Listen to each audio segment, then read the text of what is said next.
What's addressed emergency? Yeah, I got, my daughter's mom, she's done some crazy stuff with me. The first by Randall Watkins, Raven's ex-boyfriend, at 4 p.m. When police arrive, Watkins is refusing to let Raven inside to get her and Arjea's clothes. All of her clothes are in here, all of her diapers. But the officer can't convince Watkins to cooperate and tells Raven it's a civil matter. Unfortunately, I can't force him to open the door and let you go in and get the stuff, okay? That's where my hands are tied. They'd have to find another time to get her stuff. Hours later, Raven returned for her things. It didn't go well. At 9:37 p.m., Raven and Watkins make simultaneous 911 calls from inside the house. Raven telling the dispatcher she just wants her clothes. Does he have any weapons at all? Yeah, I'm sure he has weapons. Does he have any weapons on him? Right now, and I'm nervous, and I just want to leave here. Watkins calls too, yelling. He just kicked me in my face. He just kicked me in my face. There would never be any indication that Raven actually assaulted him, court records show. On Thanksgiving Day, a man called his ex over to his place to pick up her belongings. So she agreed and went. After a while, she made a 911 call from inside her ex's house. She tells the dispatcher she's scared and wants to leave. Have any weapons at all? Yeah, I'm sure he has weapons. Does he have any weapons on him? Right now, and I'm nervous, and I just want to leave here. But he won't let her go. Police knocked on the door but left 2 minutes later. 911 calls were made a total of 5 times that night. But somewhere between a bathroom break and a stolen car investigation, time ran out. Before we get too deep, hit the like button, share your take in the comment, and tap subscribe with the bell so you never miss the next episode of Deranged Mind.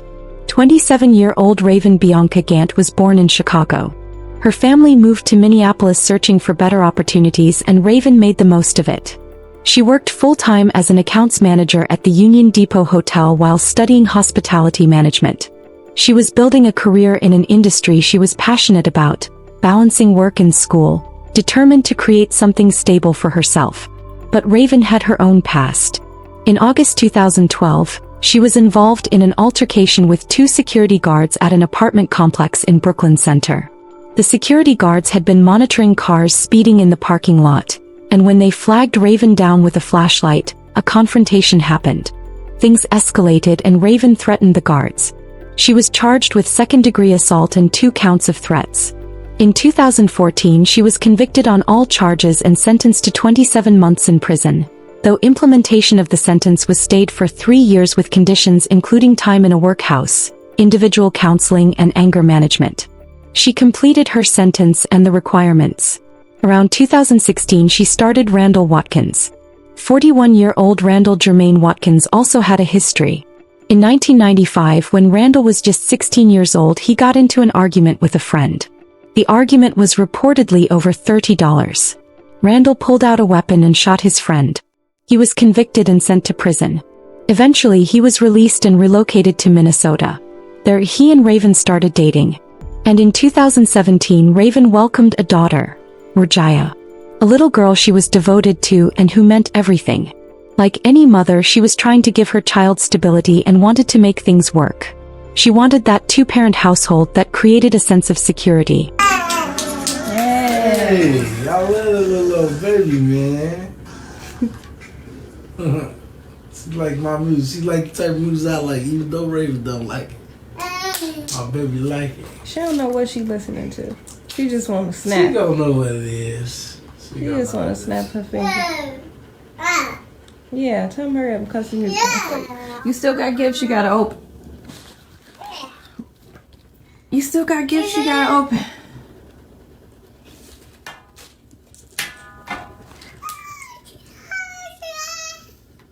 Okay, baby. This is your song. Beauty is her name. She don't know this damn song. You dance it? You put your hand on your hip, you let your backbone slip. Hey. Get out your booty, girl. What the I heck told you doing? put some medicine on my baby booty, man. Why you do that? You gonna let her booty itch, man. Put some of that steroid medicine on her, man. But it didn't take long for things to change. Randall became controlling. He wanted to manage every part of Raven's life, and when he couldn't, he turned violent. The situation wasn't something Raven talked about openly at first. She tried to hide it, tried to shield the people around her from knowing just how bad things had gotten. But her family eventually saw the truth. On a day where they had a family lunch at a restaurant, Raven showed up standing in the doorway. Her face showed visible injuries. Raven's mother saw her daughter that day and couldn't even recognize her. That's how severe it was. Randall had done this and everyone knew it now. Raven's father was devastated and furious. So he went to confront Randall about what he'd done to his daughter. While Raven's father was walking away trying to leave, Randall shot him 3 times in the back. Raven's father survived, but he didn't tell the police the truth about what happened. He wanted to handle this himself, so Randall faced no charges. Raven knew what Randall had done, but still told her father and her brother that if they wanted a relationship with her, they needed to let it go and move on. Because Randall was the father of her child and she didn't want him going to prison. Her father was closer to Raven than almost anyone. He loved his daughter deeply, and he respected her wishes even though it tore him apart inside. Randall had been down this road before, even beyond that 1995 conviction. In 2010 he was charged with assault and interfering with a 911 call involving a different ex-girlfriend, a woman he shared a child with. Those charges were dismissed. In 2012, that same woman filed an order for protection against him. Then in July 2019, Randall was charged with gross misdemeanor for hitting Raven. But those charges were dismissed too. The pattern was clear. Randall kept getting away, and every time he felt there were no real consequences for what he did. By 2019, Raven had finally made the decision to leave.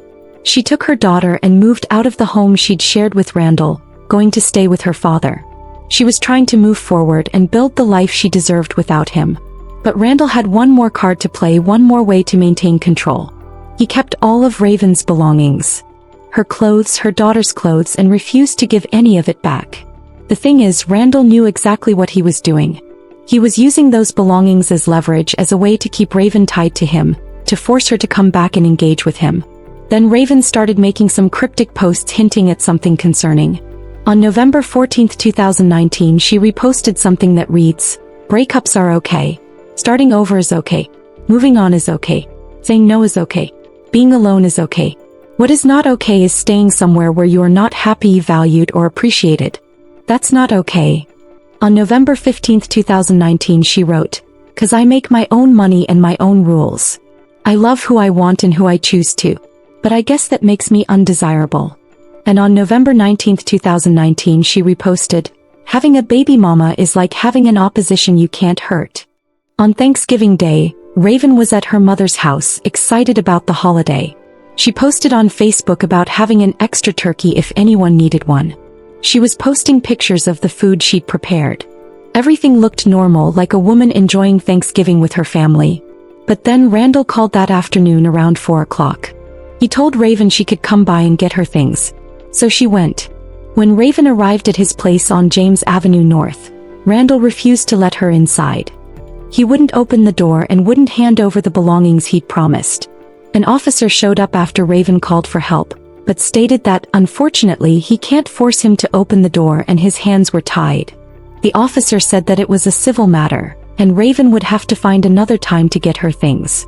She left frustrated and went back to her mother's house. Then Randall called again. This time he told Raven she could get everything, all her belongings, but only if she brought their daughter to see him, and if she comes at 9:30 that night. So Raven left with her daughter. Meanwhile, Raven had also called her father and brother, telling them the situation. They were getting ready to leave too, heading toward Randall's place. But Raven had already arrived by the time they were on their way. At 9:37 p.m., 2 911 calls went out simultaneously. One from Raven, one from Randall. What's address emergency? Yeah, I got, my daughter's mom, she's doing some crazy stuff with me. Any weapons at all? Yeah, I'm sure he has weapons. Does he have any weapons on him? Right now, and I'm nervous, and I just want to leave here. Watkins calls too, yelling. Both of them were inside the house. Raven's call was straightforward. She told them she was scared and wanted to leave. But Randall wouldn't let her go. Randall's call was different. He was yelling, claiming Raven had kicked him, demanding that police come remove her from his property. Officers were dispatched. Around 9:42 p.m., they arrived at the house on James Avenue North. After about 2 minutes at the scene, the officers cleared it and left. They told dispatch nobody was answering and the house was dark. Minutes passed, then Randall called 911 again. Yes, I just called 911. I was trying to see how long it takes for the officers to come get my daughter, mom, on my house. We're going to get them back out there. If anything changes, let us know. He was still inside the house with Raven, still claiming she wouldn't leave. He asked how long it would take for officers to come back. The dispatcher assured him they were being sent back out. But instead of heading straight to the call, those officers reportedly drove several blocks away to use the bathroom. Then they decided to investigate a stolen car. At 10:08 p.m., Raven called her father and explained the situation. Her father and brother were already in the car, trying to get to her as fast as possible. At the same time, Randall made his fifth 911 call of the night. 8. And the officer's still not here. A fifth call from this house. Watkins grows more volatile. The 911 dispatcher pleads with Watkins to calm down. Like, you need to get out of her face. You better Go to another room. Little Arjaya can be heard crying. in a whole nother separate room.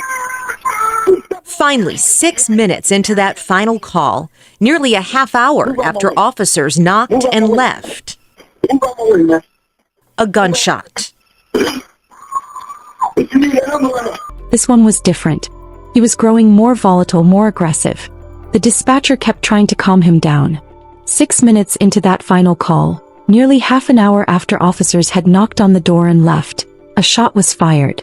Officers finally arrived back at the house. Return. Somebody shot? Yes. Come on here. It was too late. There's a little kid here. Arjaya's mom was dead. We got a victim here, guys. Randall walked out the front door with his hands up and was arrested immediately. Inside the house, they found Raven unresponsive. Officers immediately started CPR, trying to save her life. She was rushed to North Memorial Medical Center, where she passed away shortly before 11 o'clock that night. The medical report showed that she'd been hit once in the back, just like Randall had done to his friend in 1995, just like he'd done to Raven's father. Always from behind, always when they couldn't see it coming. Raven's father and brother arrived at the house while police were still there. Her father told officers about the call he'd received from Raven at 10:08 p.m., how she'd said Randall wouldn't let her out.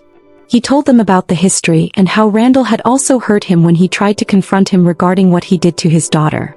He told them how Randall had taken all of Raven's belongings and their daughter's belongings, using them as leverage to control her. Randall was booked into custody at 3:28 a.m. on November 29, 2019. He was charged with second-degree charges, illegal possession charges, and was held without bail. Raven's mother was devastated, not just by her daughter's passing but by what she saw as a complete failure of the system that night. She had questions nobody seemed able to answer. Why had police knocked for 2 minutes and left? Why hadn't they announced themselves? Why hadn't they checked the windows or tried harder to make contact when they knew the type of call it was? For 3 years, Raven's mother fought to obtain the body camera footage from that night. Finally, a judge ordered Minneapolis to turn over the footage. When she saw it, everything she suspected was confirmed. On December 6, 2019, a vigil was held at the corner of West Broadway and Lyndale Avenue in Minneapolis. For 3 hours, family, friends, and neighbors came together. Hundreds of people showed up holding candles and sharing memories. Raven's funeral drew even more people. Her brother spoke about his sister, about how she brought people out, about how generous she was. Her best friend Jakara described her as fun-loving, the life of the room, probably the most fashionable person there. But beyond the style and the confidence, Raven was a hard worker. The kind of person who showed up early, stayed late, did what needed to be done. The pain Raven's family felt was about more than just losing her. It was about all the missed opportunities to stop this. I would describe Raven as fun, loving, the life of the room, probably the most fashionable in the room. Jakara says her best friend Raven Gant had a knack for style, and she earned it. Raven has always been a hard, super hard worker. Raven was an accounts manager at Union Depot Hotel, a hardworking mom to JJ. I want her to know that she had an awesome mom who loved her very, very much. She uses the past tense because Raven was killed on Thanksgiving Day. It's like, it was just like any other holiday. And I had no idea of all of this that was going on because of the lengths that my sister was going through to protect this man. That man is JJ's dad, Randall Watkins. My daughter knew that she was being abused and she tried to get out of it.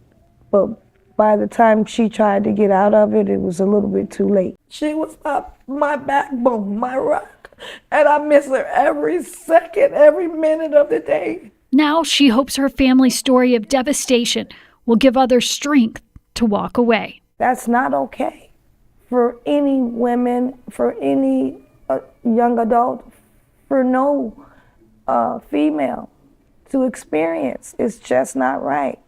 If her father had pressed charges when Randall hurt him, if the charges from July 2019 hadn't been dismissed when Randall was accused of hitting Raven, if he'd have been in the system, possibly in jail, if those officers had done more than knock for 2 minutes, if they'd tried harder to make contact, Raven would still be alive. Raven's daughter was now living with her grandmother and the rest of the family.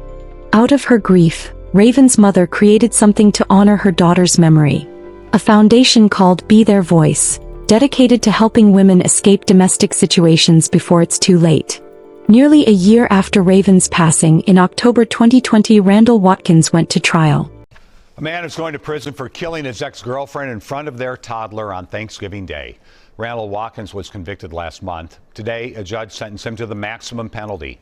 Raven Gant was 27 years old when she died.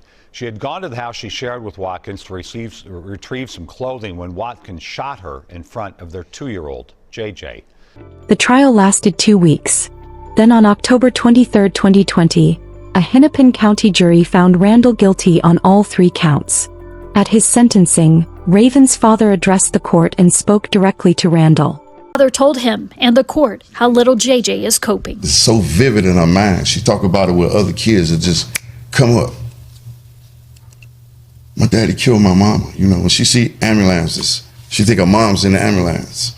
She see police, she just terrified of the police, terrified. You know, and this what you did to a baby. He talked about his daughter, about how beautiful and hardworking she was, about how she just wanted to be successful in life. When it came time for Randall to speak at his sentencing, he addressed the court and tried to explain himself. For the loss of Raven, because I'm devastated by it, and not because I'm convicted, but because I truly love Raven. And I truly loved our daughter. I always loved them both. And then the defendant tried to defend himself. It was unintentional. I was attacked. The judge rejected that defense and inflicted the highest penalty, 40 years in prison, saying, though, that the greatest burden would be the one that little JJ has to bear. And she's lost both her parents. Worse, she saw her dad kill her mother. He claimed he loved Raven, loved their daughter, always would, saying it was unintentional. The judge sentenced Randall to the maximum penalty allowed by the law, 40 years in prison. But the criminal trial wasn't the end for Raven's family. They filed a wrongful lawsuit for Raven's passing against the Minneapolis Police Department and the officers who responded that night. The lawsuit argued that officers should have taken more extensive measures given the 911 calls. The case went to the Minnesota Court of Appeals. Oral arguments were heard in April 2024, more than 4 years after Raven's passing. Please rise. The Minnesota Court of Appeals is now in session. Judge Ross, Judge Johnson, Judge Kirk, the Honorable Kevin G. Ross presiding.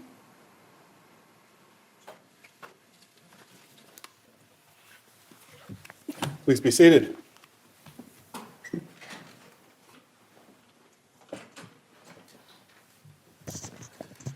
Good morning and welcome to the Minnesota Court of Appeals for this panel of arguments. On April 4, 2024, we have 3 cases on our oral calendar today and 2 non-oral cases.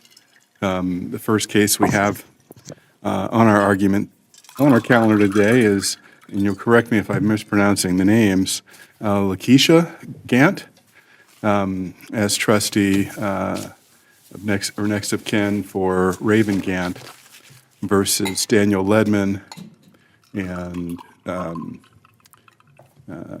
the other officer whose name is not on my list, in the city of Minneapolis at all. Counsel, each of you will have 15 minutes to present your argument with an additional 5 minutes to appellant's counsel if you'd like to use that time for rebuttal. Please keep in mind that we keep an audio recording of the proceedings, and for the sake of that recording, please state your name as you commence each leg of your argument so we can keep track of who's attached to which argument. There is a button in the lectern right in the front that allows you to raise or lower it to your height for your convenience.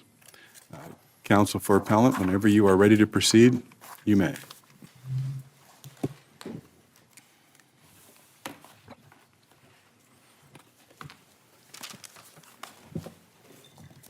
Thank you, and good morning, panel. Good morning. May it please the court, my name is Oliver Edward Nelson III, and I represent the appellant in this case.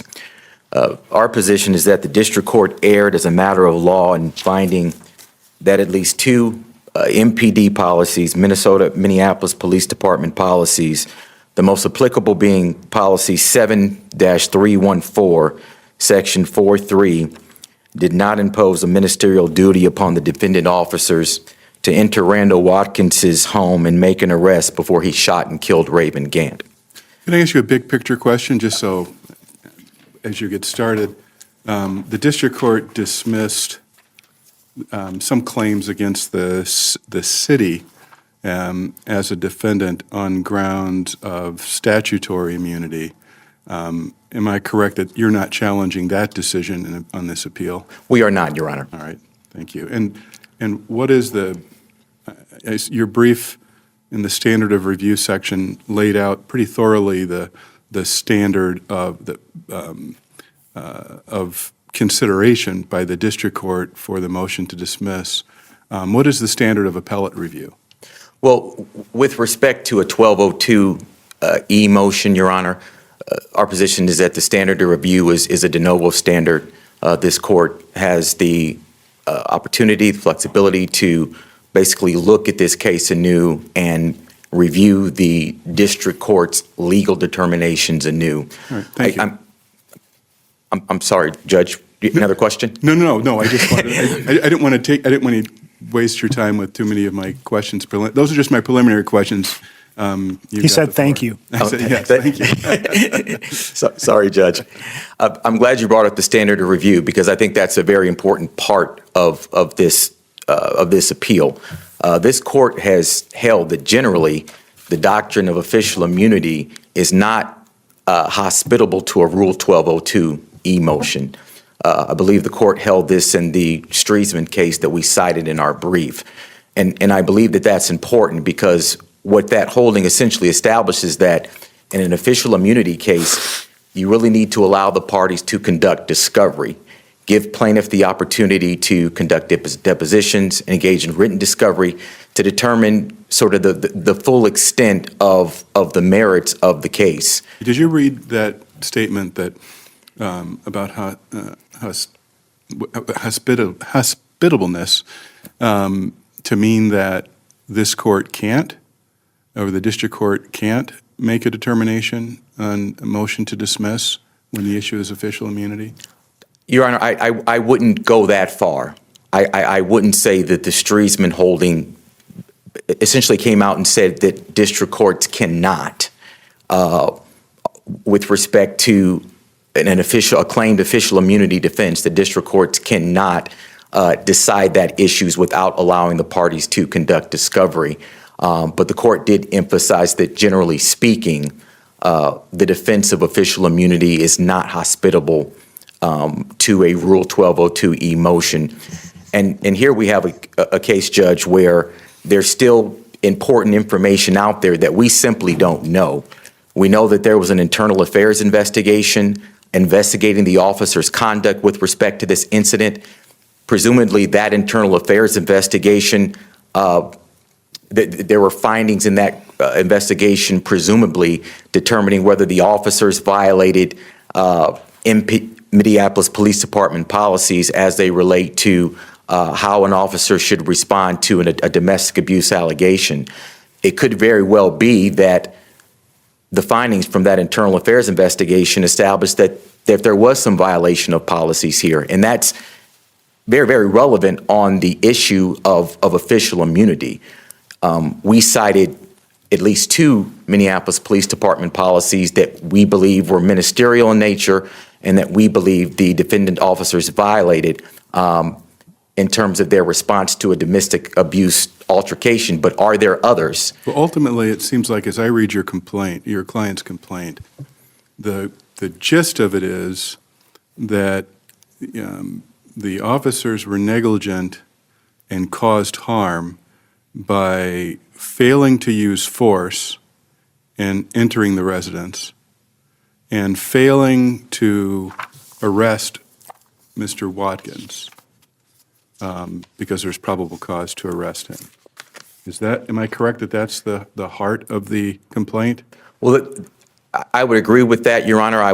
We also argued in our brief, and I believe that this is also alluded to in our amended complaint, that based upon the complaints that were made by the deceased Raven Gant and by Mr. Watkins himself, the police also could have come to the conclusion, or should have come to the conclusion, that perhaps even Miss Gant should have perhaps been arrested.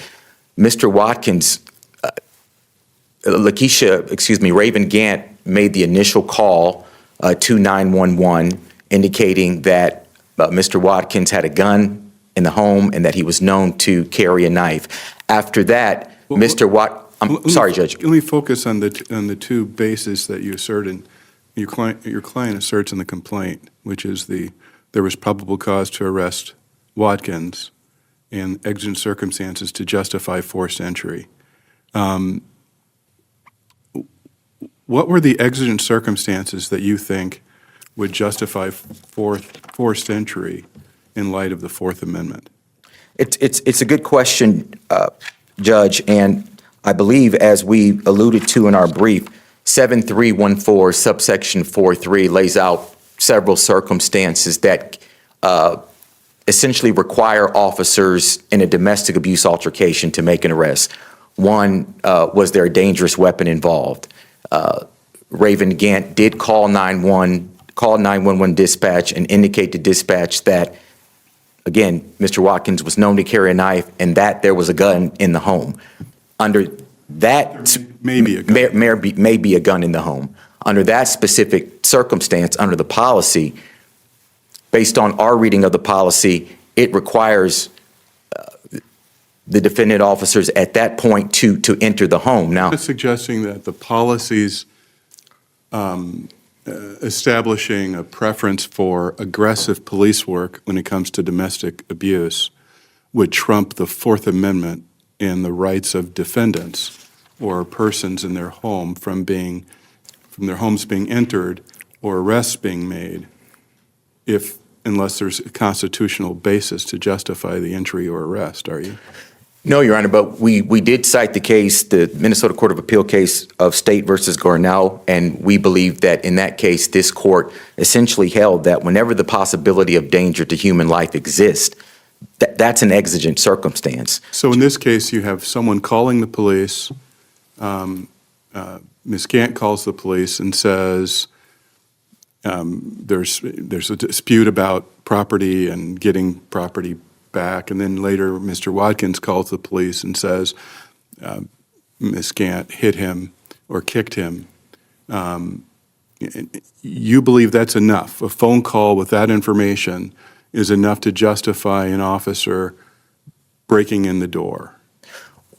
Well, Your Honor, we have, excuse me, Judge, you're right. So we have Ms. Gant's call that he's known to carry a pocket knife. There may be a gun in the home. We have Mr. Watkins calling saying she's assaulted me. He calls dispatch again after that to claim another assault, pleads with dispatch to send someone to the home. So if you look at those... Talking about the time the officers were there the first time, after his first call, after her call, that's the moment when you're saying they had a basis to kick the door in. Yes, Your Honor, because it's at that point that I think a reasonable inference can be drawn that there's a possibility of danger to human life at that point. Could reasonable minds differ on that question? It's a good question, Judge.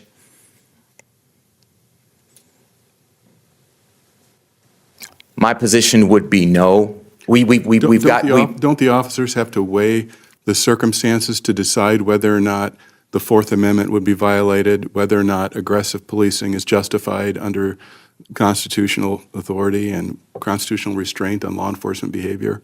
Well, it's a good point, Judge. But again, if you look at the policy lays out three or several circumstances. But the policy can't trump the Constitution. So my question is, is it possible that a reasonable officer might think, I think there's a constitutional level of restraint here, and there's not enough to justify an exigent circumstance forced entry or in a warrantless arrest at this stage. I need more information. Do you think a reasonable officer might, maybe out of 10 officers, one of them might think this is not enough? It's possible that perhaps 1 out of 10 officers would not believe that. And it wouldn't be unreasonable for the officer to think that. Well, again, I guess the reason I'm asking these questions is the fact that I'm asking you these questions and you're struggling with the answer might inform me that it's a discretionary call, that there's some discretion involved in the decision whether to enter or whether to arrest.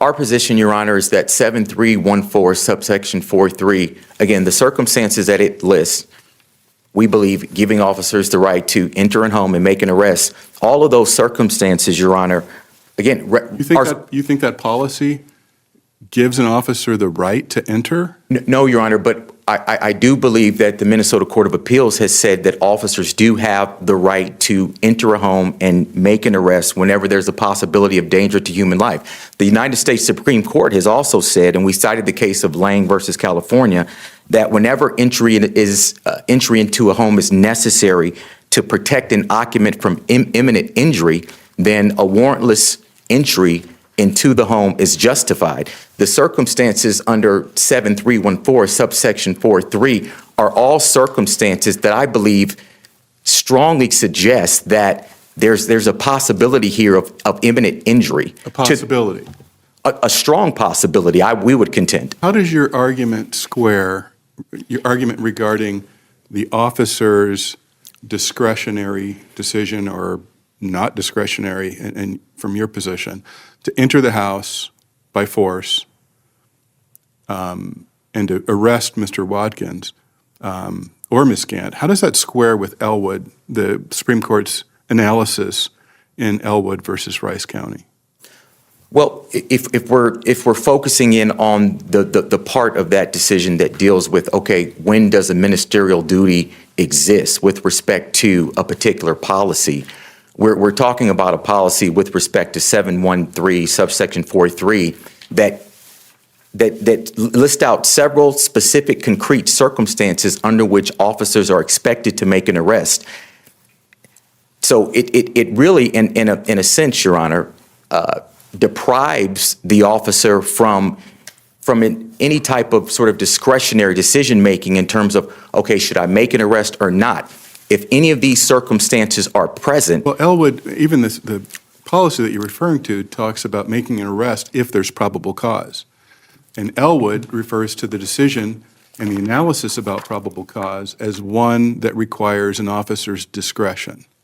So in light of Elwood and the policy, how is this not a matter of an officer's discretion, whether to enter a home without a warrant, whether to make an arrest without a warrant?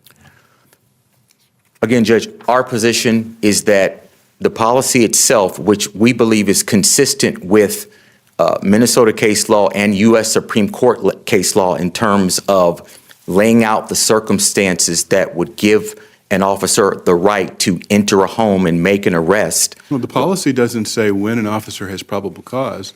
The policy says if an officer has probable cause, under the following circumstances, these are the things that you do. So the question about whether an officer has probable cause, I don't think, correct me if I'm wrong, or you can cite the provision in the ordinance or the policy that you're talking about, that gives the officer no discretion as to the question of whether probable cause exists. The circumstances, Your Honor, that are laid out in the policy, we believe all of those circumstances, Your Honor, well, even individually, establish probable cause for the officer to enter the home and make an arrest. Because again, one circumstance is an alleged assault. And again, we have to look at this within the context of this is a domestic abuse altercation. So the officer knowing that it's a domestic abuse altercation and knowing that there's Wasn't Elwood a domestic abuse circumstance? Your Honor, I am not 100% sure that Deputies responded to reports of a possibly armed man who, according to his ex-wives, was threatening both of her and himself. And perhaps it wasn't domestic abuse. Yeah, I'm not certain that the context there was a kind of more purely domestic abuse context. But here, Your Honor, I believe that it is. And we've got, within the context of a domestic abuse altercation, if there's an allegation of an assault, if there's a dangerous weapon involved, we believe that those are circumstances that establish probable cause. Does an officer have greater flexibility in making a probable cause determination or more authority in making a probable cause determination under the Fourth Amendment if there's a domestic assault as opposed to some other crime?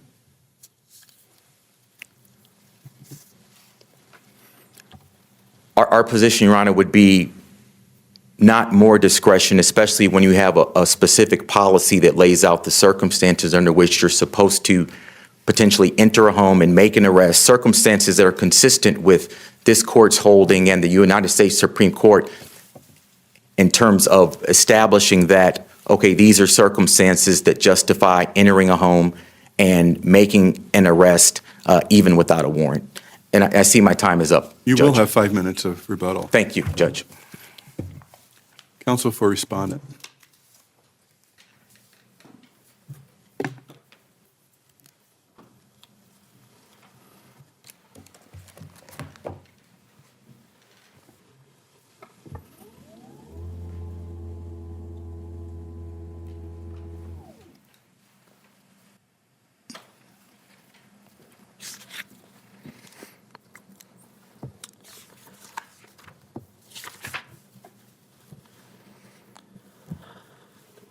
May it please the court. My name is Haynes Hansen. I'm here with my colleague, Mark Enslin, on behalf of the respondents in this matter.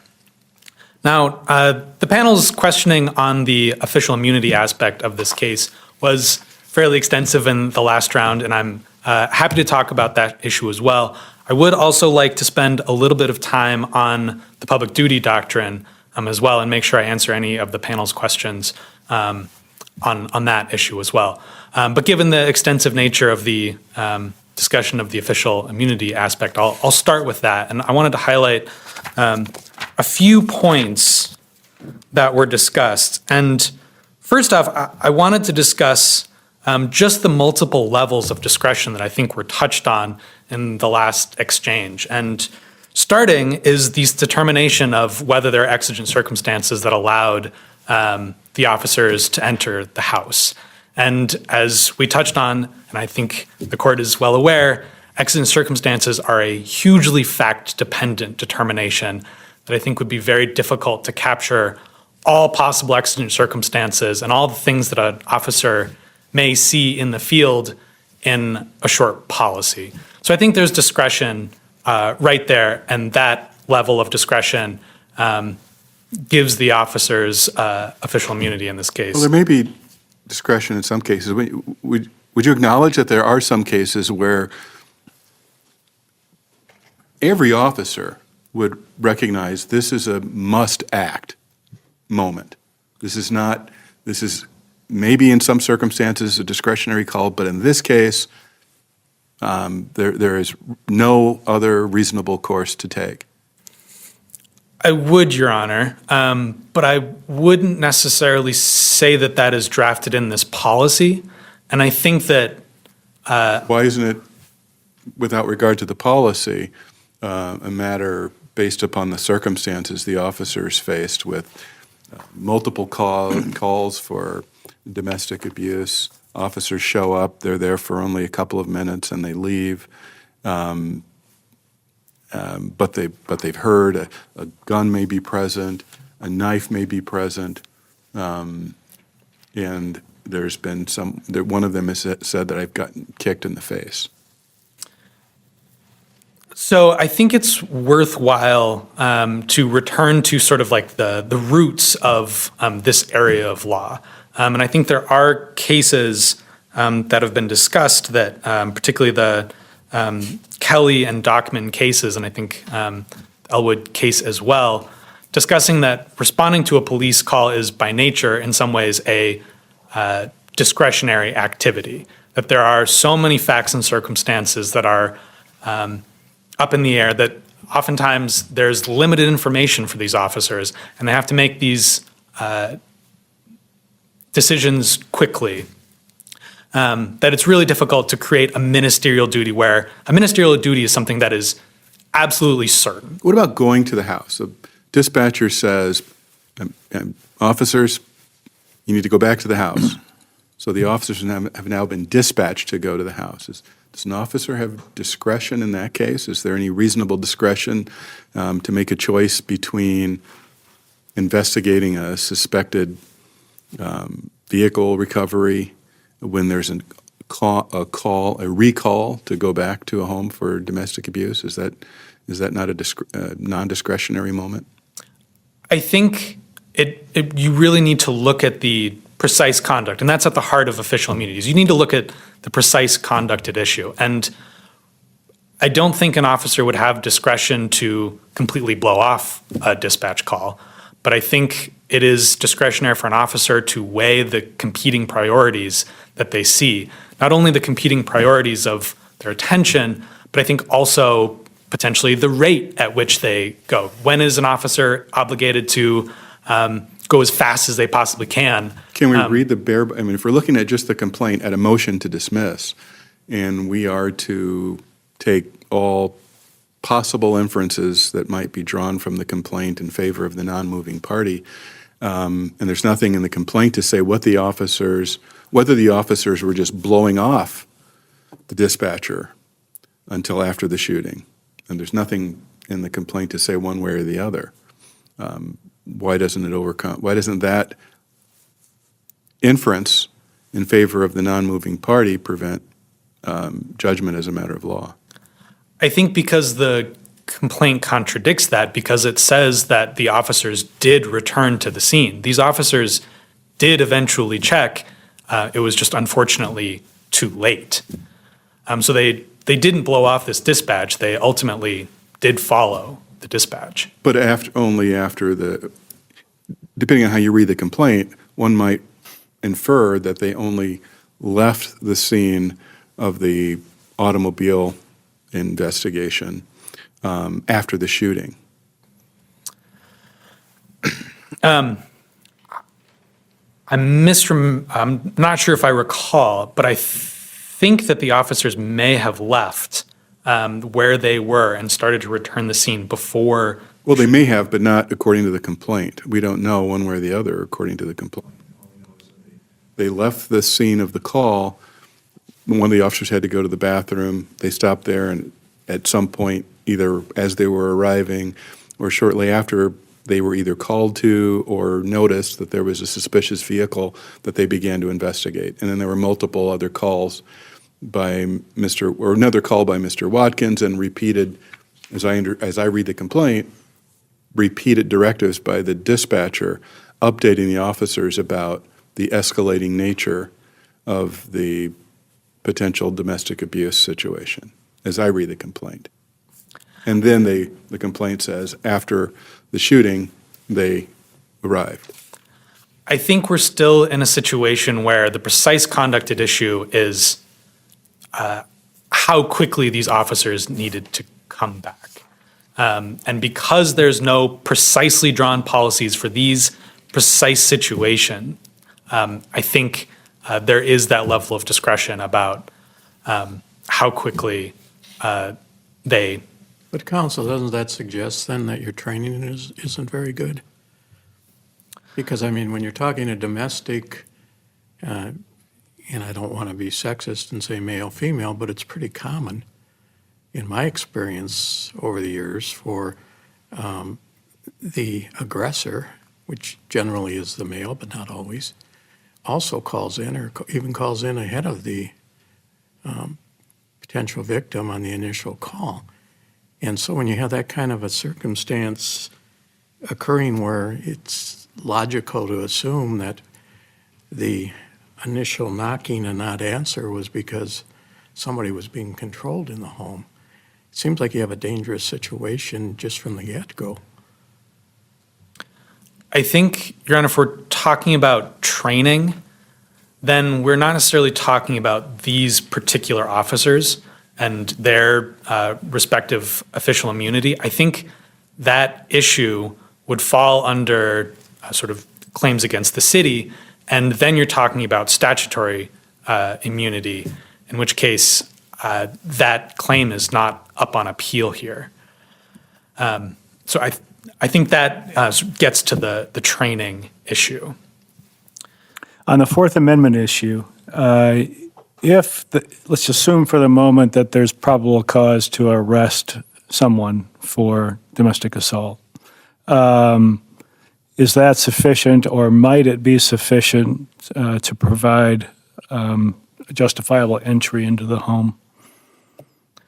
As I understand it, probable cause unto itself would not be justification to enter the home without a warrant. I think probable cause would be justification to go and get a warrant, but warrantless entry, I think, requires more than just probable cause.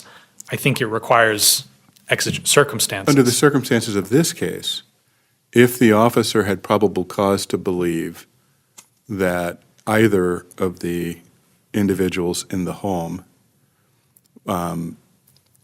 either were or had just been the victim of domestic assault and the other party is still in the home, are you suggesting that would not be enough for exigent circumstances to enter the home?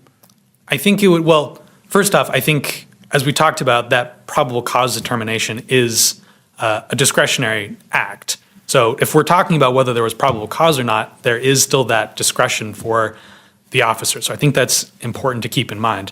Then if we're looking at... My question assumed probable cause. Assuming probable cause to arrest, and maybe Judge Ross would accept that friendly amendment of his question as well. And that's the way I understood the question from Judge Johnson. That's why I was asking.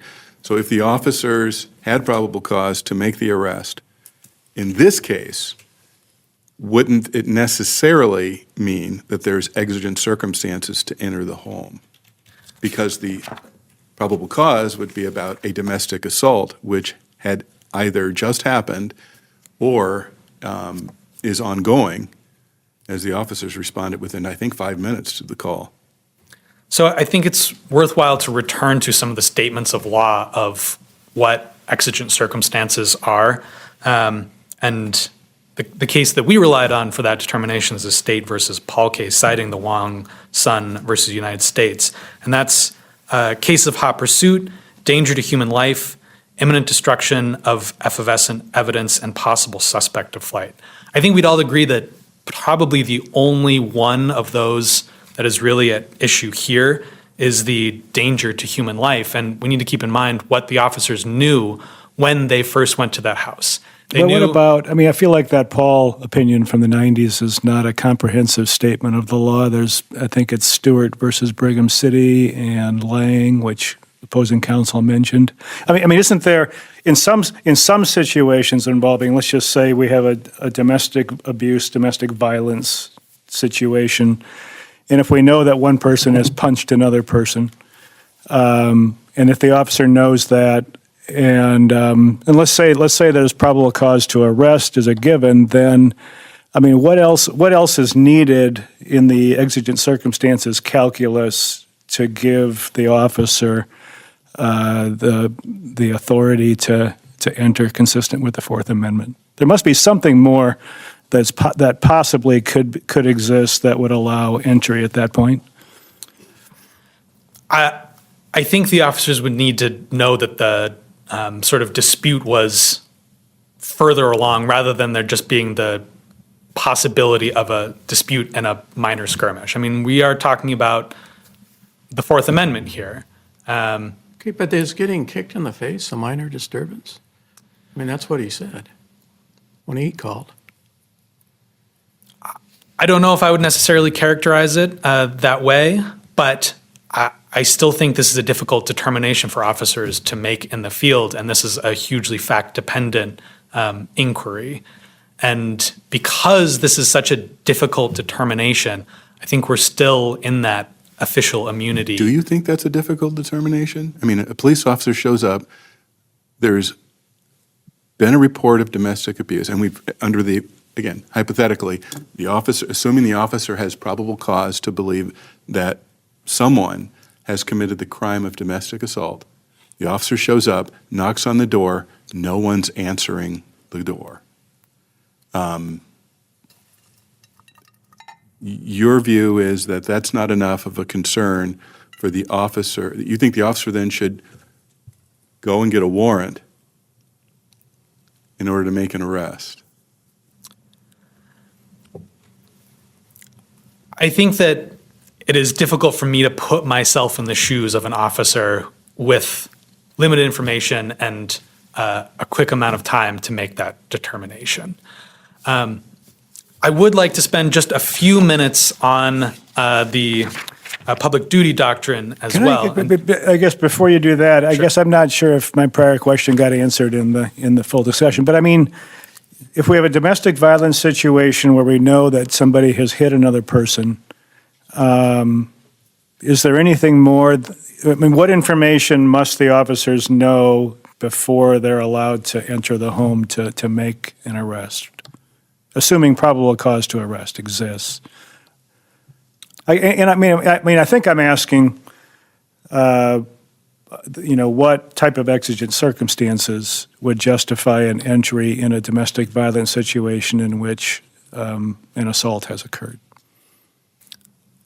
I think, to my understanding, it would probably be the risk of severe injury, threat to human life. If there was indication from the officer or from dispatch that Mr.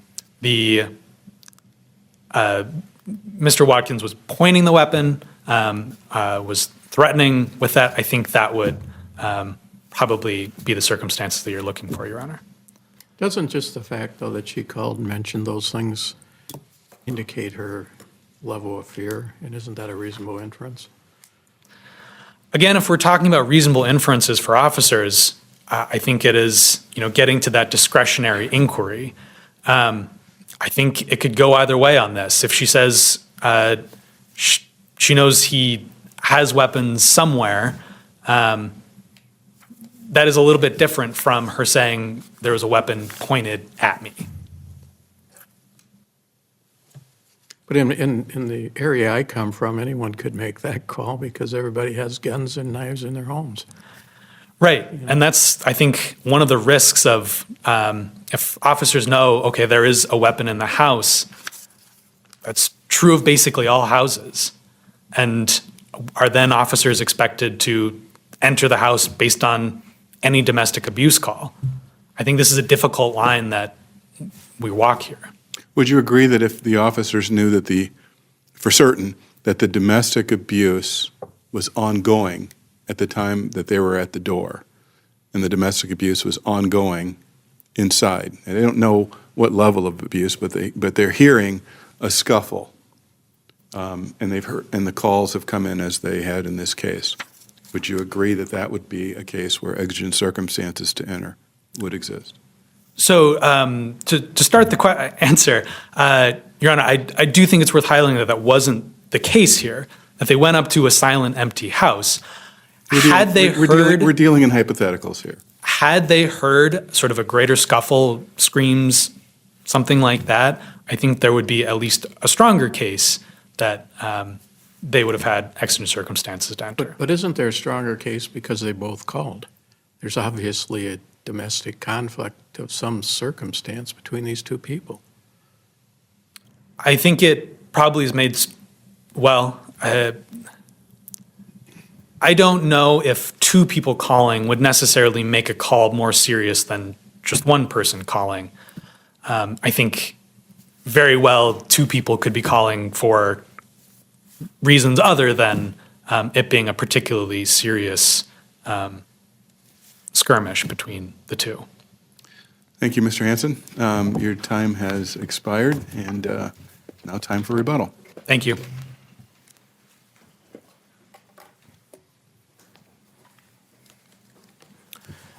Your Honor, just a couple quick points. Your Honor brought up the circumstance in this case where the officers left the home, went to pursue a suspicious vehicle complaint, and then didn't come back until after Ms. Gant was shot and killed. In that situation, okay, what takes priority here? Going back to the home to check welfare and to make sure that nobody is in any imminent threat of dying, or pursuing this suspicious vehicle complaint? Now, at this point, just so if I understand the facts correctly as asserted in the complaint, up until 12 minutes after 10, the only allegations that had been made, the only report that had been made, is that your client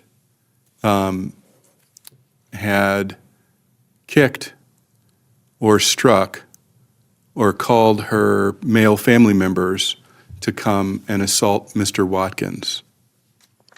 Before 10:12, am I correct that that is the allegation? My understanding of the timeline is that, well, first we have the initial calls, knife, potentially weapon in the home.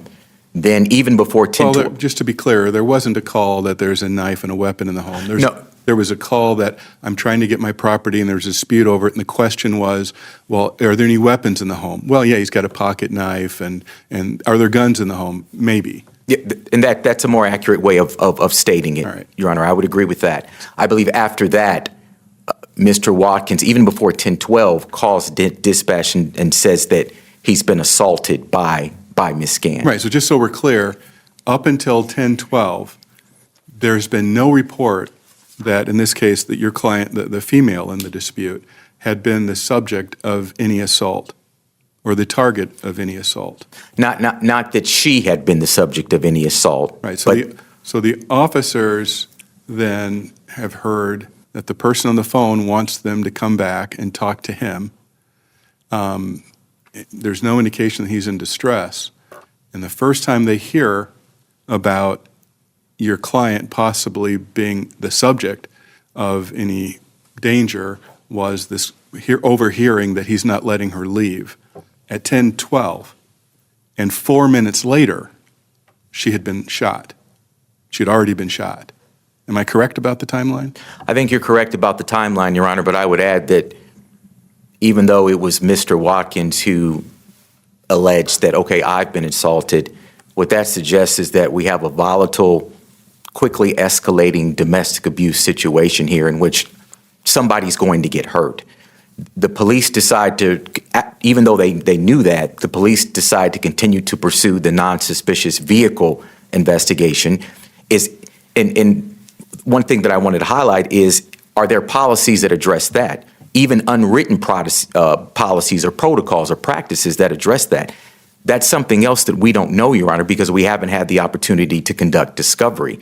So, again, the internal affairs investigation maybe would provide some insight as to the issue of, okay, at that point when they knew that someone had been assaulted, they knew that there had been an allegation of a weapon in the home and someone potentially carrying a knife, okay, do you go back to the home to make sure that the individuals that have claimed that there's been a domestic assault, do you go back to the home to make sure that they're safe?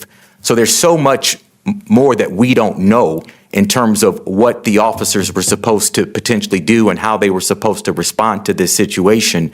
And as this court knows, unwritten protocols, practices, or procedures can create ministerial duties. We don't have the answers to those questions at this point, again, because we haven't had the opportunity to conduct discovery, which is, again, why I believe this court has come out and said that in the official immunity context, generally, it's not hospitable. Rule 12 motions are not hospitable to the doctrine of official immunity. I understand that. I think that's dicta in that case, as opposed to a statement of law. But as I read Elwood, the questions that you're raising, whether to go to a call, when to go to a call, prioritizing between calls, whether to make an entry without a warrant, whether to make an arrest, These are all things that seem to be within the exact discussion of Elwood as matters of law enforcement discretion. Well, and correct me if I'm misreading Elwood. Well, I don't want to say that you're misreading Elwood, Your Honor, but the only thing that I would add is that we don't have a full picture of the potential liability landscape here because there's undoubtedly more information out there in terms of specific steps that officers are supposed to take in domestic abuse situations that potentially were not taken here. So again, if the goal is to have cases decided on their merits, the opportunity for both sides to conduct full discovery before deciding on a really difficult official immunity question, I think would be in line with this court's stated goal of deciding cases on their merits and would be beneficial to both sides. So I'm clear on the record, did either party request that the district court convert this to a summary judgment analysis, either party? I don't believe that either party did, Your Honor. You don't believe there's any other questions from Thank you, Your the panel? Thank you. Thank you both for your argument and your briefing in this very difficult, sad case. We will take the matter as submitted now, and we will issue our opinion within the statutory period. Thank you both. On Thanksgiving Day in November 2025, Raven's brother made a memorial post. He wrote, "My life definitely hasn't been the same without you. I miss you so much, sis." 6 years later, Raven's memory is still alive in the hearts of those who loved her. Remember, danger can wear a friendly face. Stay aware, look out for others, and reach out if you need help. See you in the next case on Deranged Mind. Thanks for watching.